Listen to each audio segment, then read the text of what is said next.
Convenience ஸ்டோர்ஸ்ல இன்னைக்கு பாண்டியன் கதிர் தூங்கிட்டு இருக்கும்போது பார்த்து அழறாரு.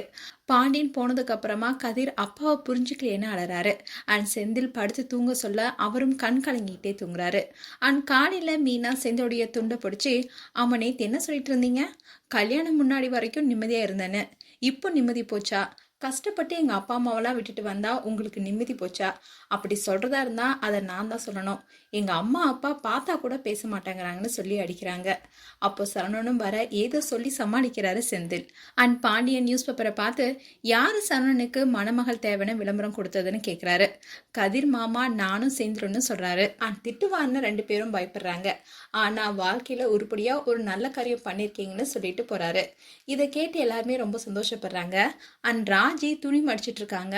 அப்போ கதிர் ஏதோ தேடுறாரு. என்ன தேடுறன்னு கேக்குறாங்க ராஜி. கதிர் சந்தோஷமும் நிம்மதியும் காணும், அதை கண்டுபிடிச்சி தெரியான்னு சொல்றாரு.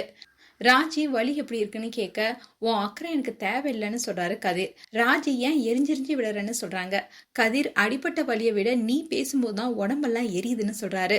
ராஜி உன்கிட்ட போய் சொன்ன பாருன்னு கோமா போகும்போது கதிருடைய மாமா பாக்குறாரு. இதுதான் இன்றைய எபிசோடா வரப்போகுது.